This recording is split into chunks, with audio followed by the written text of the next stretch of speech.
Le retour sur le plateau, nous sommes toujours dans le cadre, bien sûr, de ce programme économique que nous avons initié depuis lundi dernier. On est avec M. Lionel Ongba Oyono, qui est directeur de l'électricité au ministère de l'eau et de l'énergie. Nous sommes avec M. Bernard Djonga, qui est le président de Croire au Cameroun, c'est un parti politique, avec Kawala, président de Cameroun People's Party, un parti politique aussi. Nous avons un nouvel invité, M. Yankam Djonou Rabelais, qui est inspecteur général du développement de l'agriculture au ministère justement de l'agriculture. Bienvenue sur le plateau, monsieur. Merci. On est en train de parler de l'électricité. On a reçu des réactions.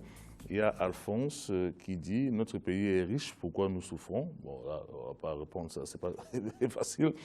Il y a Michel sur Twitter, il dit pourquoi un sommet pour attirer les investisseurs alors que le besoin énergétique n'est pas satisfaisant? Très bonne question. Mais, hein, rapidement. Justement, je pense que le président de la République a posé le constat. Le Cameroun a un potentiel hydroélectrique qu'il faut valoriser afin que ce potentiel puisse servir à l'amélioration des conditions de vie des populations et à la compétitivité de nos entreprises. Donc, pour valoriser ce potentiel, ce forum est le bienvenu, justement parce que la valorisation de ce potentiel est très capitalistique.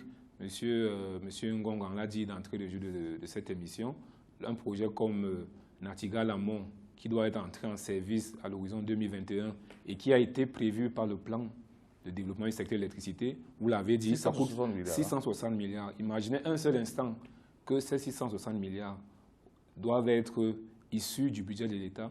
Ça aurait grévé la marge de l'État dans d'autres secteurs. Donc, nous trouvons opportun ces investissements privés qui participent à l'amélioration des conditions de vie de nos populations. Alors, il y a Bessala qui est à Yaoundé, il dit, mais pourquoi est-ce qu'on vit jusqu'à nos jours les délestages fréquents dans la ville de Yaoundé? On vit des coupures. Nous ne vivons pas de délestage. C'est des coupures, ce n'est pas des délestages. Quelle est la différence? Le délestage est structurel, c'est-à-dire que nous sommes dans une situation où on observe un déficit entre l'offre et la demande. Et comme nous l'avons dit d'entrée de jeu, il n'y a pas de déficit actuel entre l'offre de production et la demande d'électricité.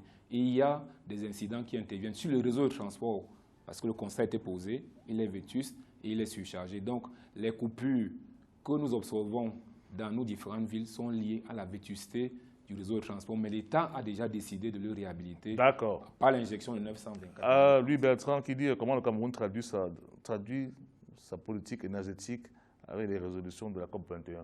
Rapidement. Très bien. Cette résolution, les résolutions de la COP21, va nécessiter une mise à jour de nos différentes stratégies sectorielles. Parce que, comme vous le savez, le chef de l'État a pris des engagements à l'horizon 2035 en insistant sur un mix en matière d'énergie renouvelable. Donc, une part plus accrue des énergies renouvelables dans notre mix énergétique. Donc, la COP21 va se traduire par une réduction de l'utilisation du thermique, notamment le fioul, le gazole, par une injection des ressources renouvelables telles que la biomasse et le soleil. Voilà la traduction. D'accord, merci monsieur le directeur.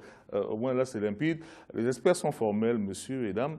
Pour atteindre un taux de croissance à 2 chiffres, il faudrait porter la capacité de production d'électricité à environ 3 millions de kilowatts. Non. 3 000 mégawatts. Bien, hein? Pour atteindre le statut d'émergence, parce qu'il faut là encore, nous entrons dans le domaine de la macroéconomie.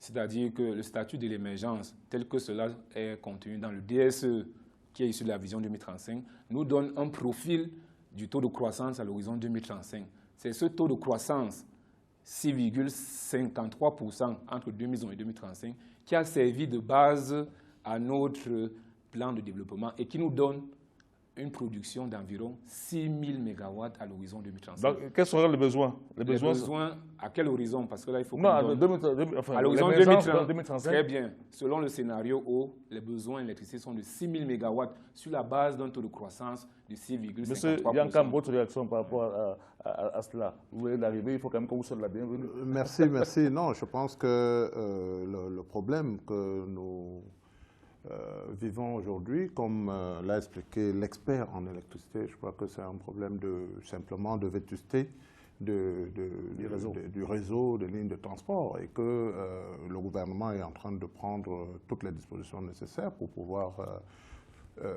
venir à bout, n'est-ce pas, de ce problème, parce que vous savez, l'énergie est la base du développement dans tous les secteurs. Tant qu'il n'y a pas d'énergie, on ne peut pas, n'est-ce pas, atteindre les objectifs d'émergence en 2035.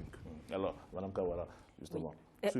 Oui. On ne peut pas nous dire à ce stade, le gouvernement est en train de prendre tous ces problèmes en charge et voilà. Écoutez, il faut le plan, il faut le suivi, il faut les résultats. Aujourd'hui, on parle d'un taux de couverture de 48%. On est à ce taux autour de 50% depuis plus d'une dizaine d'années. On sera à 60% quand? On sera à 75% quand? On est en train d'investir dans le transport, vous nous dites. Moi, j'aimerais bien m'asseoir avec ceux qui analysent le problème et mieux comprendre. Le problème de transport se pose en plein Yaoundé, en plein Douala. C'est ça qui est en train de causer les coupures. J'aimerais bien comprendre. Et la vestusité, hein, j'ai toujours du mal avec ce mot en français, voilà, du matériel, ce n'est pas un hasard. Ce n'est pas quelque chose que la nature a créé. C'est le manque de maintenance, c'est le manque d'investissement, c'est le manque de planification et de suivi. Donc, qu'est-ce qui a changé dans la manière de gérer? Qu'est-ce qui a changé dans cette prise en charge qui peut permettre à un Camerounais de croire que demain, il y aura plus d'énergie pour ce développement? L'énergie, c'est comme l'eau. Votre ministère a l'ensemble de notre vie entre ses mains. Ah oui, hein? La santé ne marche pas sans électricité. L'agriculture dont on va parler tout à l'heure ne peut pas fonctionner sans électricité. L'industrie, etc. Donc, il faut que ce soit beaucoup plus concret. Ces éléments vagues, le gouvernement est en train de prendre en charge, on va investir 900, on ne sait combien de millions. Non, c'est insuffisant aujourd'hui. On ne peut plus gérer le Cameroun. Une vraie planification avec des échéances, des dates. Un plan de travail, un ministre qui vient, comme dans la plupart des pays, tous les mois, dire aux Camerounais, voici ce qu'on a planifié, voici ce qu'on a réalisé, voici où nous en sommes. C'est pour ça que je parle d'un problème de management. Moi, je reste toujours sur ma fin, parce que dans les investissements que vous élucidez, on nous parle de Lompanga, on nous parle de Kribi, de Mekim et autres. Alors, et on parle aussi d'un potentiel hydroélectrique. Je ne vois pas où on met le paquet sur les autres possibilités de sources d'énergie que notre environnement nous donne. Mais bien sûr, l'énergie éolienne, on donne quelques éléments. On n'en parle pas. Je sais que l'État camerounais, l'année dernière, avec l'ONUDI, a signé une convention de 6 milliards pour le financement d'un programme d'énergie renouvelable en zone rurale. Ça a été fait. Il y a un projet aussi avec les Coréens. Hein, monsieur Omba. Où est-ce qu'on en est? Le directeur ne fait pas allusion à toutes ces possibilités. Non, je fais allusion à mes réponses sont orientées en fonction des problématiques que les participants posent. On a posé la problématique de l'offre. On a posé la problématique de la vision ou bien de la planification. J'ai dit, il y a une planification, il n'y a pas un problème d'offre. Maintenant, vous parlez du mix énergétique, la part des énergies renouvelables dans notre mix énergétique. Cette part des énergies renouvelables doit être bien étudiée. Et je vous donne un exemple. Madame connaît très bien la zone du sud-ouest. Vous connaissez Wambane, où se trouve Wambane. Vous savez très bien que là-bas, les populations de Wambane s'électrifient par une microcentrale. Ce n'est pas une microcentrale, ça il faut le dire. C'est-à-dire qui l'a créé? C'est dans le cadre des partenariats avec l'Union européenne. Donc, il y a en fonction des zones géographiques, je vous le concède, il faut trouver la solution énergétique qui correspond. Il y a un petit village, juste pour vous dire, hein, ça, moi j'ai vu en 98, il y a un petit village dans le nord-ouest, près de Kumbo, où il y a un jeune homme camerounais, à l'époque il avait, je crois, 19, 21 ans, qui était en train d'électrifier une centaine de maisons avec un mini hydraulique qu'il avait mis en place tout seul. Justement, Donc, il y a des possibilités en off-grid. Je crois que ce qu'on est en train de dire, c'est qu'on n'entend pas les solutions qui vont donner satisfaction à l'ensemble des Camerounais. Et ces projets pilotes, il y a des projets solaires dans l'extrême nord, il y a on vient de parler de Wambane, il y a ce projet à Kumbo. Donc, on n'a pas les éléments qui nous permettent de penser que d'ici 5 ans, d'ici 10 ans, le Camerounais qui vit à Meganga, celui qui vit à Tiko, celui qui vit à Douala, aura Très bien. Cette solution, je dis encore, parce que nous, l'État agit sur la base des stratégies. C'est les stratégies que découlent les projets qui résolvent les problèmes des populations à la base. On a les stratégies. Maintenant, qu'est-ce qu'il faut au plan des projets? Parce que vous voulez qu'on parle beaucoup plus opérationnel. Un seul exemple pour adresser la question de l'accès à l'électricité en milieu rural. C'est le projet 1000 localités. Vous avez suivi la première phase, les 166 localités. Plus de 100 milliards de francs CFA que l'État va mettre en place pour électrifier dans les 2 prochaines années 166 localités au Cameroun. Ça a été fait sur financement chinois, notamment à travers Huawei. La deuxième phase prévoit solaire, c'est-à-dire qu'on a identifié les localités qui doivent faire l'objet, qui peuvent se développer à partir du solaire. Elles sont 1000, on les a énumérées. Maintenant, donc, l'État a signé, et c'est un décret du chef de l'État, un décret d'habilitation pour que le ministre de l'Économie signe cette convention. Et cette convention est déjà implémentée. Donc la première phase, 166 localités seront électrifiées au solaire, mais d'ici 5 à 6 ou 7 ans, 1000 localités au Cameroun vont bénéficier d'électricité décentralisée. Qu'est-ce qu'on a fait au préalable? On a d'abord identifié les localités qui peuvent être électrifiées au solaire. On a identifié, il y a eu des moyens qui ont suivi. Maintenant, le plan directeur d'électrification rurale a identifié les autres localités qui peuvent être électrifiées à partir de la biomasse et de la micro-hydro. Et là, on a un package de 5 ans, de 5 ans, de 5 ans pour porter le taux d'accès à l'électricité. Parce que je souhaite qu'on parle opérationnel, c'est le désir de Mme Kawala. C'est vrai, l'accès à l'électricité en milieu rural est de 22%. Voilà. 22%. Vous avez le taux d'accès global du pays, c'est 55%. Maintenant, donc, on a constaté que la région qui a le moins d'accès à l'électricité, c'est l'extrême nord. C'est pour ça que lorsque vous allez voir la programmation budgétaire de l'État, l'essentiel des ressources financières en matière d'accès à l'électricité sont orientés dans ces régions et à travers des programmes. Par le solaire notamment, n'est-ce pas? D'accord, alors je vais lire quelques réactions parce qu'il nous reste 1 minute sur ce sujet-là. Bon, il y a un monsieur qui demande quel est le rôle du ministre de l'eau et de l'énergie dans notre pays. Bon, on ne va pas répondre à cela. Hein. Guillaume, depuis la France, il dit que le solaire permettrait aux particuliers de produire leur propre énergie et de commercialiser le surplus. Les biomasses permettent aussi l'autonomisation des foyers ruraux ou des fermes. Ça, on est d'accord. Vous en avez parlé.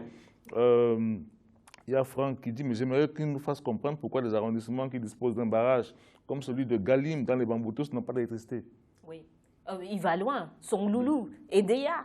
La moitié de Edea est dans le noir. Non, je souhaite que les populations qui nous écoutent les populations savent s'ils ont l'électricité ou pas. Je pense que depuis on a des échanges courtois, si vous permettez de... Allez-y, M. Mba, mais vraiment en 20 secondes. M. Mba. Mais les populations sont bien au courant s'ils ont l'électricité ou pas. Je vous rappelle que dans le cadre du projet, par exemple, Lompanga, il y a près de 45 milliards qui ont été alloués à l'électrification de l'ensemble de la région de l'Est. C'est-à-dire que Lompanga, au-delà de son caractère stratégique de régularisation de la Sanaga, a une dimension sociale qui vise à porter le taux d'accès à l'électricité actuellement très bas de la région de l'Est à au moins plus de 50 ou 60%. Et là, c'est 45 milliards de francs CFA. Vous avez le projet Bini à Warak. Tous les projets maintenant hydro ont une composante électrification rurale. Allez à Menveleux, il y a l'électrification rurale. On parle de Menveleux, c'est trop loin. Prenez le projet Mekin.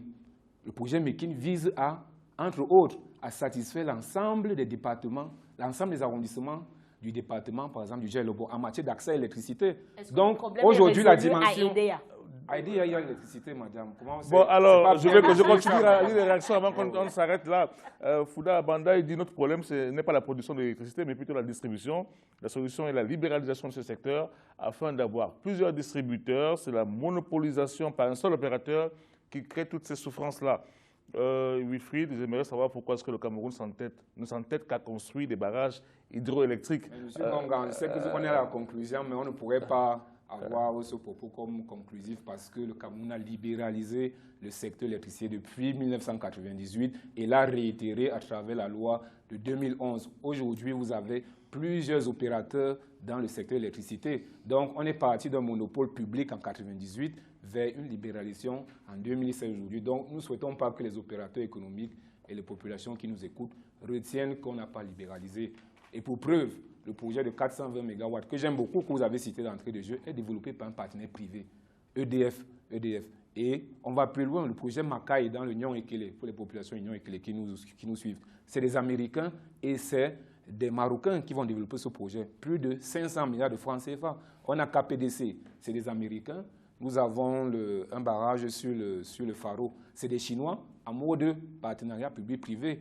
Et pour terminer, pour faire une relation avec le forum, avec la conférence économique, vous avez bien suivi l'exposé de M. le ministre de l'Énergie hier. Le projet qu'il a présenté, le projet de Ndiok sur l'Union, en marge, je peux le dire ici, en marge de ce forum économique. Oui, pour terminer. Il y a un fonds turc, un fonds d'investissement turc qui a pris sur lui d'actualiser les études et réaliser ce projet en mode Project Finance. C'est pour me répondre aux préoccupations de certains qui estimaient que certains pays, plus que d'autres, ont une part dans le secteur. Merci, M. Lionel Omba-Yono. Merci. Après la fin des coupures, M. Bernard, il n'y a pas de délestage. Je souhaite que ce mot vraiment d'accord, après le coupure, pas avec le contexte. Donc, on remercie le ministère de l'Eau et de l'Énergie, remercie Africa 24, l'ensemble des participants pour l'ensemble des contributions. Je pense que nous prenons acte de tout ce qui a été dit ici. On va attendre donc que vous rénoviez le système de transport pour qu'il y ait la fin des coupures, pas de délestage. Voilà. Merci, M. Lionel. Alors, c'est la fin de cette... Voilà, on reste bien sûr sur le plateau, mais c'est la fin de cette partie qui était consacrée à l'électricité. Je vais rappeler quand même l'adresse mail téléspectateurs Cameroun 2016 @africa24tv.com, sur Twitter avec le hashtag Africa24, envoyé par SMS et WhatsApp au numéro suivant 683 59 12 18 698 65 97 84. On va donc passer à une autre phase qui concerne l'agriculture. Le Cameroun est considéré comme l'Afrique en miniature. Il dispose d'une grande diversité de paysages. Il comporte aussi d'abondantes ressources foncières encore largement sous-exploitées, avec son fort potentiel de terres irrigables estimé à environ 240 000 hectares. Ce Cameroun souhaite moderniser son agriculture. On va voir déjà ce sujet qui a été réalisé par Viviane Baoken. L'agriculture camerounaise occupe plus de 70% de la population active. Elle contribue à 42% du produit national brut et représente 51% des exportations. Sur les 9,2 millions d'hectares de terres arables dont dispose le Cameroun, seulement 1,8 million sont cultivés. Dans sa politique de modernisation de l'économie, le gouvernement a mis en place des programmes agricoles afin de promouvoir une agriculture de seconde génération. En 2015, 20 agropoles ont été lancés à travers le territoire national. Les plus récentes concernent notamment les productions et les transformations des pommes de terre à l'ouest Cameroun, des ananas de l'Oui dans la région du littoral et le maïs de Kaingama-Kangé dans la région de l'Est. La mise en place de ces projets devrait permettre au Cameroun de mieux contrôler ses approvisionnements et de développer ses exportations de produits finis. Le défi aujourd'hui est de pouvoir se structurer en agro-industrie. Il faut absolument rapidement passer dans l'agro-industrie au lieu de se limiter à l'agriculture. Nous ne contrôlons pas le prix des matières premières. Alors que dans l'agro-industrie, en transformation des produits agricoles, les marges sont plus importantes. Dans les matières premières agricoles simples, on va voir quoi, 4-5%. Alors que quand on transforme les produits, on peut avoir plus qu'à 35% de marge. S'agissant des filières cacao-café, les statistiques démontrent une baisse de la production. L'objectif de production de 40 000 tonnes de café envisagé par le ministre camerounais du Commerce lors du lancement de la campagne caféière 2014-2015 n'a pas été atteint. Selon le Conseil interprofessionnel du cacao et du café, la production nationale de café commercialisée durant la campagne a cumulé 23 865 tonnes, soit une baisse de plus de 27% comparée à la production de la campagne précédente. Malgré les bonnes perspectives qu'affiche la filière cotonnière avec des productions de 250 000 à 3 000 tonnes de fibres, les acteurs du secteur décrient néanmoins quelques difficultés. Nous avons depuis un certain temps le marché international avec des prix relativement bas, des baisses de prix sur le marché. Tout ceci cause des soucis aux structures qui encadrent les producteurs et ce qui peut occasionner, dans certains cas, une désaffection des producteurs vis-à-vis de cette culture. L'agriculture camerounaise joue un rôle important de contribution à l'approvisionnement en devises grâce aux exportations. Elle contribue également à la lutte contre le chômage grâce à la création d'emplois en milieu rural et favorise la paix et la stabilité sociale. À la retour sur le plateau, je vais quand même rappeler l'adresse afin que vous puissiez nous envoyer vos contributions par mail, donc cameroun2016@africa24tv.com, sur Twitter avec le hashtag Africa24 et par SMS et WhatsApp au numéro suivant 683 59 12 18 et 698 65 97 84. Il y a un nouvel invité qui nous a rejoint. Il s'agit de M. Patrick Mvondo-Na, qui est le directeur des études et des programmes de la coopération au ministère de l'Agriculture et du Développement rural. Bienvenue sur le plateau, monsieur. Merci, bonsoir. Voilà. Alors, on va parler de l'agriculture, je vais donner des chiffres. Et là aussi, il faudra bien sûr, monsieur Yankam, que vous puissiez nous dire si ces chiffres sont exacts. On dit que l'agriculture camerounaise est la première employeuse du pays, avec près de 60% de la population qui la pratique. Et lors de ce forum investi au Cameroun, dont est dans cette activité, le gouvernement a vanté son potentiel agricole, qu'il estime à 7,2 millions d'hectares, dont 1,8 million de terres arables ont été cultivées, sont actuellement cultivées. Donc on voit bien qu'il y a encore une large part de terres arables qui ne sont pas cultivées. Le climat, bien sûr, est favorable à la culture. On a l'une des meilleures hydrographies du continent, on vient d'en parler. Quel est le potentiel agricole du Cameroun?